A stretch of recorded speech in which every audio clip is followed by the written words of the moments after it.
ہزاروں سال نرگس اپنی بے نوری پہ روتی ہے، بڑی مشکل سے ہوتا ہے چمن میں دیدہ ور پیدا۔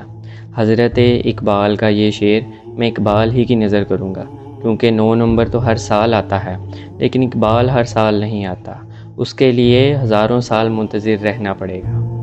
حضرت اقبال وہ ہستی ہیں جنہوں نے اس جہاں والوں کو محبت، امید، بہادری، خودداری، خود شناسی اور عروج انقلاب سے روشناس کروایا۔ ان تمام صلاحیتوں کو نہ صرف قلم بند کیا بلکہ ایک ابھرتی ہوئی قوم کے دلوں میں یوں پیوست کر دیا اور ایک انقلاب عظیم برپا کر دیا، جس کے نتیجے میں یہ مملکت خداداد پاکستان مارز وجود میں آیا۔ اقبال وہ ہستی ہیں جنہوں نے اپنے کلام کے ذریعے نہ صرف بر صغیر بلکہ ارد گرد کے لوگوں کے دلوں میں بھی ایمان کی شمع روشن کی۔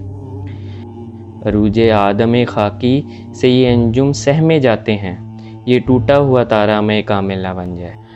اپنے نوجوانوں کو ہمیشہ یہی پیغام دیا، دیار عشق میں اپنا مقام پیدا کر، نیا زمانہ نئی صبح و شام پیدا کر، اور خدا اگر دل فطرت شناس دے تجھ کو، سکوت لالا گل سے کلام پیدا کر۔ اٹھانا شیشہ گرانے فرنگ کا احسان، سفال ہند سے مینا و جام پیدا کر۔ اور میں شاخ طاق ہوں، میری غزل ہے میرا ثمر، میرے ثمر سے میں و لالا و فام پیدا کر۔ میرا طریق امیری نہیں فقیری ہے، خود ہی نہ بیچ غریبی میں نام پیدا کر۔ اور اب تیرا بھی دور آنے کو ہے فقر غیور، کھا گئی روح فرنگی کو ہوائے سیم و زر۔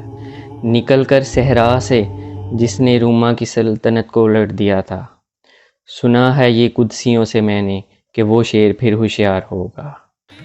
انشاءاللہ ہم اقبال کی یہ تمنا اور آرزو ہمیشہ ساتھ لے کر چلیں گے۔